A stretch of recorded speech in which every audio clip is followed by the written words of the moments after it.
Buenos días. Hoy vamos a culminar una parte del Rambam, las leyes de Talmud Torah, el estudio de la Torah. Para quienes nos acompañan, esto será algo frecuente porque cada 2 semanas, 10 días, vamos a terminar una parte del Rambam y cada vez es un momento especial, es una celebración. Se llama un siyum, una culminación. Y el Siyum nos recuerda que cada paso constante construye algo eterno y que en la Torah cada final en realidad es un nuevo comienzo. Él va a continuar la idea de excomunión o excomulgación que hablamos en el capítulo anterior, hablando de casos en específicos. Solo para tener un poquito de contexto, el Nasi era el líder principal del pueblo judío en el ámbito de la Torá, como una especie de presidente del Sanhedrin. Tenía como la máxima autoridad en decisiones generales y representaba al pueblo. Y después tenemos el Av Bedin, que él era como el jefe del tribunal rabínico, que este término también se usa hoy en día en las ciudades más grandes donde hay un bedín, un tribunal. Entonces también hay un Av-Bedín, pero bueno, en la época del templo su rol era dirigir las discusiones legales y asegurar que los juicios se desarrollen de forma correcta según la halajá. Entonces, en corto, el Nasi, como es el líder en general, y el Av-Bedin era el que lidera el sistema judicial. También en esta primera halajá vamos a mencionar a alguien que se llama Yeravam ben Nevat, que él fue el primer rey del reino norte de Israel después de la división del reino tras el reinado del rey Salomón. Y para evitar que el pueblo subiera a Jerusalén, donde estaba el otro rey, y así perder control político, él estableció como una idolatría, becerros de oro en Bet-El y Dan, creando como un sistema alternativo de culto. Esto no solo pecó él, sino hizo pecar a todo el pueblo, convirtiéndose en el ejemplo clásico de alguien que corrompe a muchos y los aleja del camino correcto. Entonces se va a referir a él. Perek Shvi'i, el séptimo y último capítulo de las leyes de Talmud Torah, Halachá Aleph. Chacham Zaken Bechokhmah, un sabio que se distingue por su sabiduría. V'chein Nasi o Av Bedin Shesarach. O el Nasi o el Av Bedin que actúan de manera vergonzosa. Ein menadin oto befarhesia leolam, nunca deben ser puestos públicamente bajo nidui. Nidui es ostracismo, a menos que sus actos se parezcan a los de Yeravam ben Nevat y sus compañeros que mencionamos antes. Sin embargo, si alguno de estos individuos comete otros pecados, deben ser castigados con azotes en privado, como implica en el versículo: tropezarás de día y el profeta tropezará contigo de noche. Es decir, aunque tropieza, cúbrelo como la noche, o sea, hágalo en privado. Se le dice: preserva tu honor y quédate en tu casa. Asimismo, siempre que un sabio de la Torah esté obligado a ser ostracizado, está prohibido que un tribunal actúe con ligereza y declare un nidui precipitadamente. En cambio, deben evitar el asunto y tratar de esquivarlo. Dice que los piadosos entre los sabios tenían como un orgullo el hecho de que nunca participaron en el ostracismo de un sabio de la Torá. Sin embargo, sí participaban en sentenciarlo a recibir azotes. Incluso participaban en sentenciarlo a recibir lo que se llama makat mardut, que es azotes por rebeldía. Halakha 2. Ketzad hu hanidui, omrin ploni beshamta, ve'im nidu befanav, omrin ploni ze. ¿Cómo se emite el nidui, el ostracismo? El tribunal declara, fulano será ostracizado. Si el nidui se emite en su presencia, el tribunal declara, esta persona fulano será ostracizada. V'hacheirem omrim ploni macharam, ve'arur bo Allah bo shvua bo nidui. Una excomunión se emite así, se le dice fulano está excomulgado. La expresión está maldito implica una maldición, un juramento y un nidui. Para entender, aquí está hablando realmente de dos cosas. Uno se llama nidui, ostracismo, que es como una separación leve y temporal, como que la persona mantiene cierta distancia social y no sentarse cerca a ciertas limitaciones, sigue parcialmente integrada. Es como una advertencia para que se corrija su conducta. Heirem, que es excomunión, esto es una separación mucho más severa. Se restringe casi totalmente el contacto con la comunidad, negocios, enseñanza, interacción, hasta que la persona haga teshuvah. También aquí en esta halajá vimos una distinción entre lo que es malkut, que es un castigo de la Torá, que es bíblico, donde uno recibe 39 azotes aplicados con reglas estrictas. Solo cuando se cumplen todas las condiciones halágicas, hay que tener testigos, advertencia previa. Digamos que no es una cosa que se hace a la ligera. Makat Mardut es un castigo rabínico que es como azotes disciplinarios sin un número fijo, aplicado por los sabios para reforzar la ley y corregir la conducta. Ninguna de estas cosas se practica obviamente hoy en día, pero cuando había un Bedín y Sanhedrin en otras épocas, pues esto es la ley de la Torah. Halakha Gimel 3. Ketzad matirin hanidu yoacherem, omrim lo sharui lach umachulach, ואם התירו שלא בפניו, אומרים פלוני שרוי לו o mahul lo. ¿Cómo se levanta un nidui o una excomunión? Se le dice, estás liberado, estás perdonado.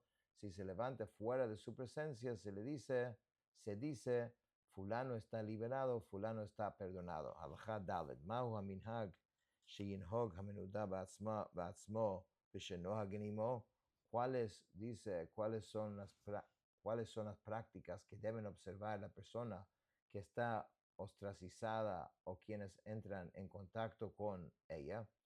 Número 1 tiene prohibido cortarse el cabello o lavar su ropa como un doliente durante todo su periodo de ostracismo. Número 2, no se lo incluye en un zimun, que es cuando se dice la Birkat Hamazon al final, la bendición al final de comer, ni a un minyan, un quórum de 10 respecto de cualquier asunto que requiere 10 personas. Número 3, nadie debe sentarse dentro de sus cuatro codos de él. Sin embargo, puede enseñar a otros y otros pueden enseñarle. Puede ser contratado y puede contratar a otros. Si muere mientras está bajo de nidui, o sea, bajo el ostracismo, el tribunal envía un emisario que coloca una piedra sobre su ataúd, como diciendo que lo están apedreando porque fue separado de la comunidad. Ni hablar de que no se recitan elogios fúnebres por él, ni se acompaña su féretro. Halajá 5. Yater alav hamacharam she'eno shone la'acherim ve'en shonin lo, aval shonehu la'atzmo kedei shelishkach talmudo. Una persona que está excomulgada, como dijimos que esto es más severo, tiene restricciones aún más severas, no puede enseñar a otros y otros no pueden enseñarle.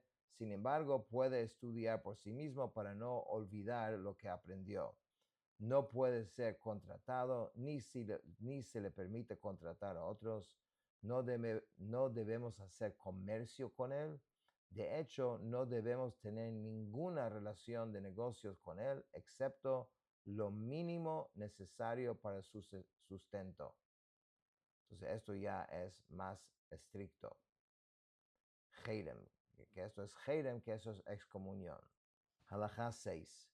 מי שישב בנידויו 30 יום ולא ביקש להתירו, מן הדין אותו שנייה. ישב 30 יום אחרים ולא ביקש להתירו, מחריmen אותו.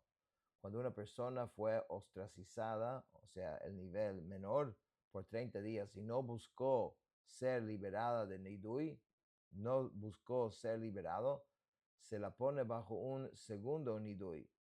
Si fue ostracizada durante otros 30 días sin buscar liberación, entonces es excomulgada. הלכה 7, בכמה מדירין הנידוי או החרם, בשלוש אפילו הדיוטות. ויחיד מומחה מתיר הנידוי לבדו, ויש לתלמיד להתיר הנידוי או החרם, ואפילו במקום הרב. ¿Cuántas personas se necesitan para liberar a una persona de un nidui o de un jerem, una excomunión? Se necesita 3. Incluso pueden ser gente común. Un solo juez que tiene nivel puede liberar a una persona de un nidui o una excomunión él solo.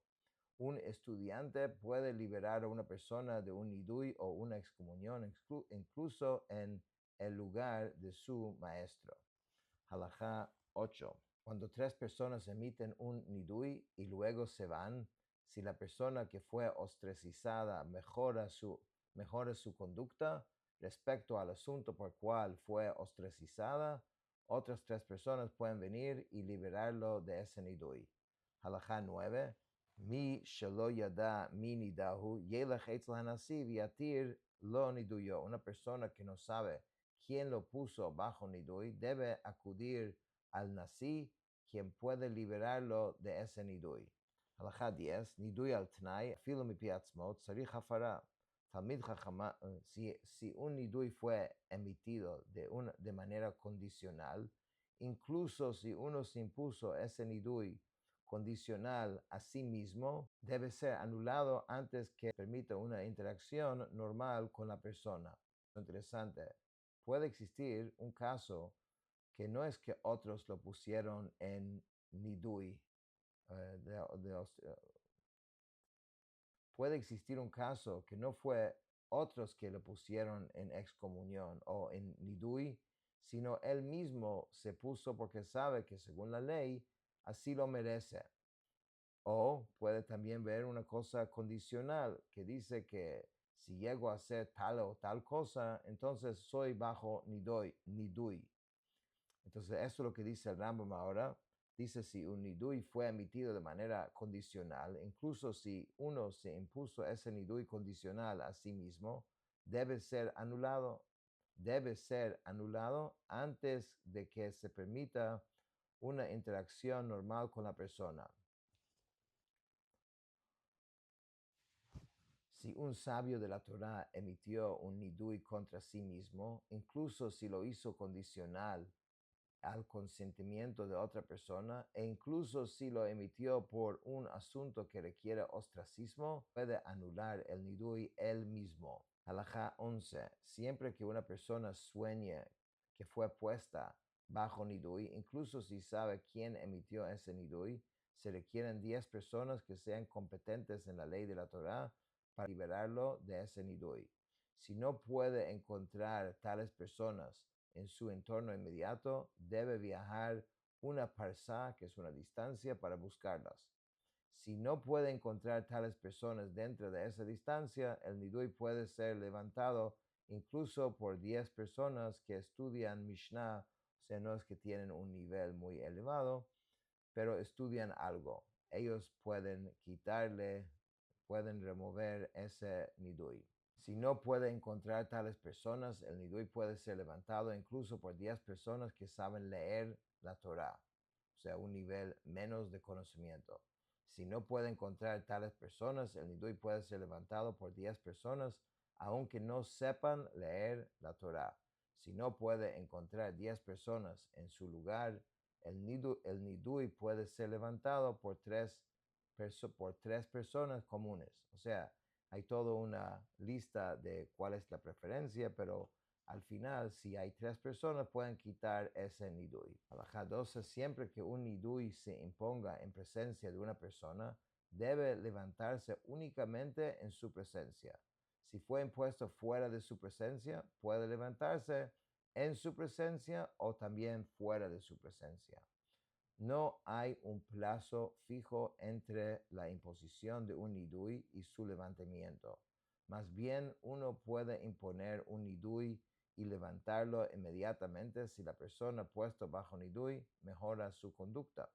Sin embargo, si el tribunal considera apropiado que esta persona permanezca bajo nidui durante varios años, pueden extender el nidui según su maldad.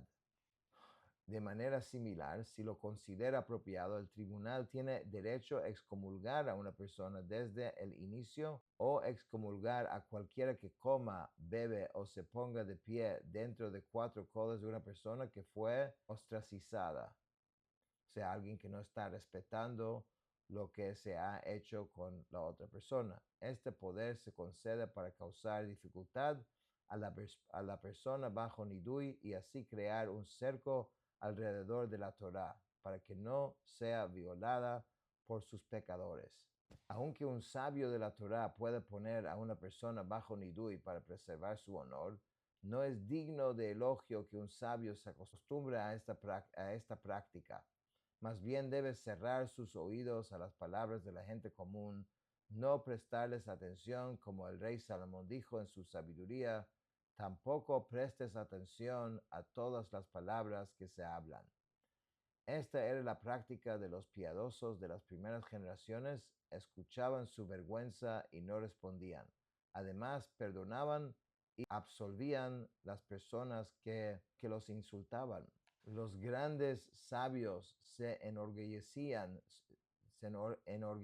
de sus actos agradables, relatando que nunca impusieron un nidui o excomunión para proteger su honor. Este es el camino de los sabios que es digno de ser seguido. Entonces Rambam está aclarando que esto no es un deporte, poner gente en excomunión o nidui o en nidui. La idea es tratar de entender, tratar de evitar de hacer esto. Cuando esto aplica, cuando se aplica lo anterior, cuando la persona despreció o avergonzó al sabio en privado. Sin embargo, si alguien desprecia o avergüenza a un sabio en público, está prohibido que el sabio renuncie a su honor. De hecho, si lo hace, es castigado porque está implicado el desprecio de la Torá. No es su propio desprecio, es un desprecio a la Torá y a Dios. Más bien debe buscar venganza y mantener enemistad por el asunto como una serpiente hasta que el ofensor pida ser perdonado, entonces debe perdonarlo. Y con esto terminamos el capítulo 7 y las leyes de Talmud Torah, del estudio de la Torah.